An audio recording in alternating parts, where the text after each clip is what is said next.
الحمد للہ رب العالمین والصلاة والسلام علی سید الانبیاء والمرسلین اما بعد فاعوذ باللہ من الشیطان الرجیم بسم اللہ الرحمن الرحیم الصلاة والسلام علیک یا سیدی یا رسول اللہ وعلی آلک واصحابک یا سیدی یا حبیب اللہ الصلاة والسلام علیک یا سیدی یا نور اللہ وعلی آلک واصحابک یا سیدی یا نبی اللہ۔ فرمان مصطفیٰ صلی اللہ تعالیٰ علیہ وآلہ وبارک وسلم، جو مجھ پر درود پاک پڑھنا بھول گیا وہ جنت کا راستہ بھول گیا۔ صلو علی الحبیب صلی اللہ تعالیٰ علی محمد صلی اللہ علیہ وآلہ وسلم۔ حضرت عائشہ صدیقہ رضی اللہ تعالی عنہا کے بارے میں بیان کیا جاتا ہے کہ انہیں جہنم کی یاد آئی تو وہ بے اختیار رو پڑیں۔ نبی پاک سرور کائنات صلی اللہ تعالی علیہ وآلہ وسلم نے ان سے پوچھا، تمہیں کس چیز نے رلا دیا؟ تو حضرت عائشہ صدیقہ رضی اللہ تعالی عنہا بول پڑی کہ مجھے جہنم کی آگ یاد آئی تو میں بے اختیار اس دکھ میں چلی گئی جس سے مجھے رونا آ گیا۔ یہ بتائیے کہ کیا قیامت کے دن آپ صلی اللہ علیہ وسلم اپنی بیویوں کو یاد رکھیں گے؟ میرے پیارے آقا صلی اللہ تعالی علیہ وسلم نے فرمایا، عائشہ، 3 مواقع ایسے نازک ہوں گے کہ کوئی کسی کو یاد نہیں رکھ سکے گا۔ ایک وہ ہوگا جب انسان کے اعمال تل رہے ہوں گے، ہر ایک کو فکر ہوگی کہ اس کی نیکیوں کا پلڑا ہلکا رہتا ہے یا بھاری۔ دوسرا نازک موقع وہ ہوگا جب نامہ اعمال ہاتھ میں دیے جائیں گے اور کہا جائے گا کہ آؤ اسے پڑھو، اپنی زندگی کی اس کتاب کو پڑھو۔ ہر ایک اس سلسلے میں فکر مند ہوگا کہ اس کا نامہ عمل اسے دائیں ہاتھ میں دیا جاتا ہے یا بائیں ہاتھ میں۔ اور تیسرا نازک موقع وہ پرصراط کا ہوگا اور وہ جہنم کے اوپر رکھا جائے گا جہاں سے گزریں گے۔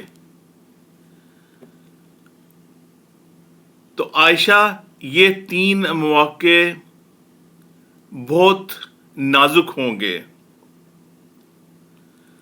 تو حضرت عائشہ صدیقہ رضی اللہ تعالی عنہا کی آنکھوں سے آنسو جاری ہو گئے۔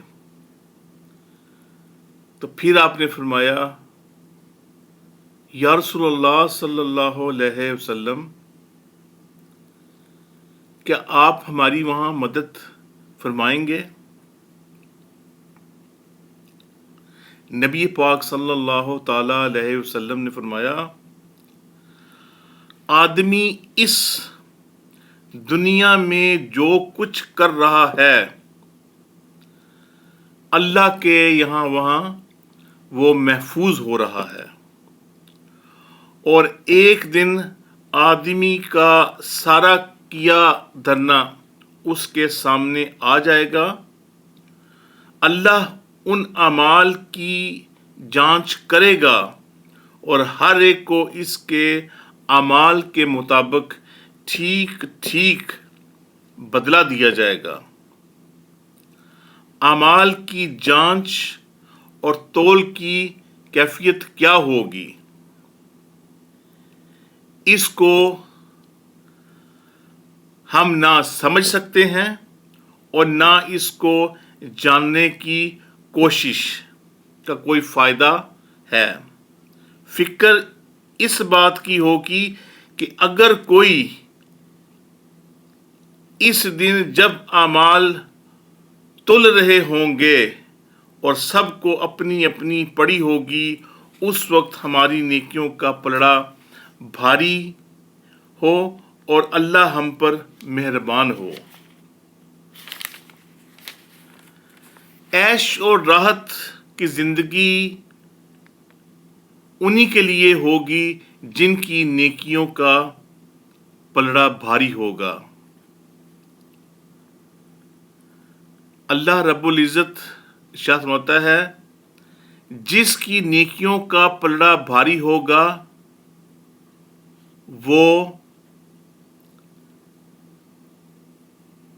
خوش و خرم ہوگا، اور جس کا پلڑا ہلکا ہوگا اور بے وزن ہوگا اس کا ٹھکانہ جہنم کی دہکتی ہوئی آگ ہے۔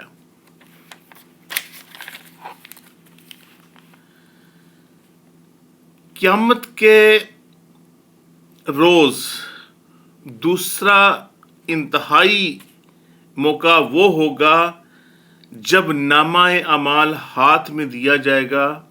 جس کے دائیں ہاتھ پر نامہ عمل دیا گیا اس کا تو بیڑا پار، وہ کامیاب ہو گیا، وہ سرخرو ہو گیا، اور جس کے بائیں ہاتھ میں نامہ عمل دیا گیا وہ ناکام اور نامراد اور رسوا ہو گیا۔ یہ گھڑی بھی انتہائی نازک ہوگی اور اس وقت کوئی کسی کو یاد نہیں رکھ سکے گا۔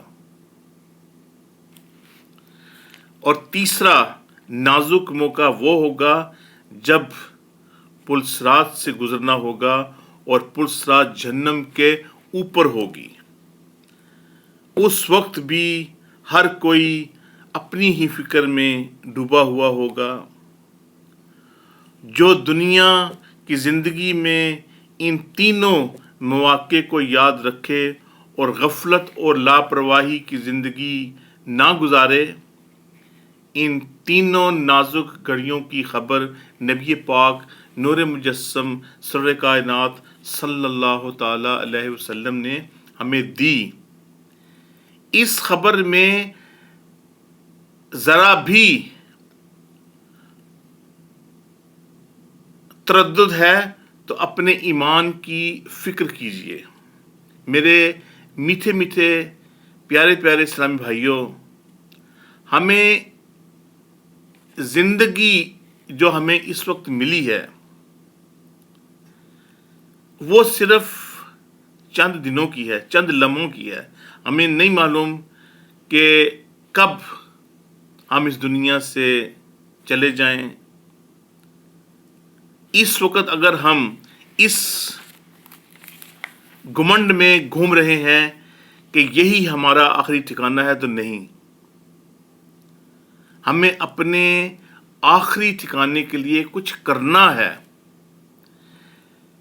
نبی پاک صلی اللہ تعالی علیہ وسلم نے بات بات پر بار بار ہمیں یہ تلقین کی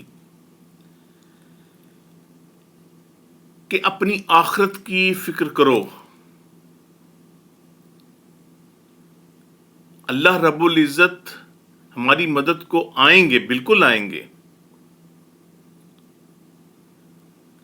ہمارا اور آخرت میں کوئی سہارا نہیں ہوگا، نہ کوئی بہن کام آئے گی، نہ بھائی کام آئے گا، نہ بیٹا کام آئے گا، نہ بیوی کام آئے گی، نہ بیٹی کام آئے گی، نہ ماں باپ، کوئی کسی کے کام نہیں آئے گا۔ وہاں ہر کوئی نفسا نفسی کی عالم میں ہوگا۔ ہر کسی کو اپنی ہی پڑی ہوگی۔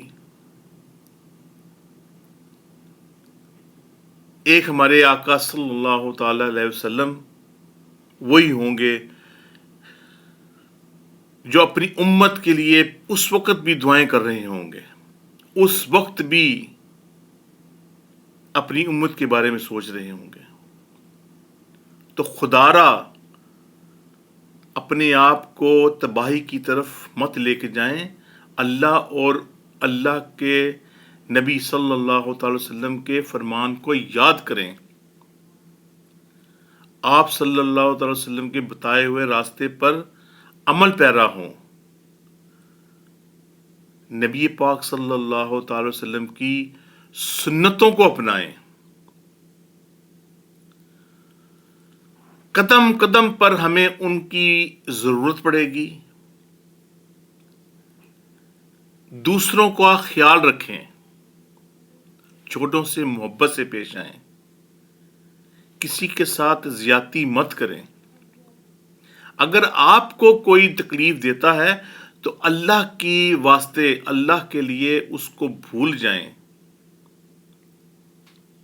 یہ دل میں مت لیں کہ اس نے مجھے دھکا دیا تھا تو آج میں اس کو دو دھکے دوں گا، نہیں، درگزر فرمائیں، اپنے آپ کو نیکی کے راستے پر لائیں۔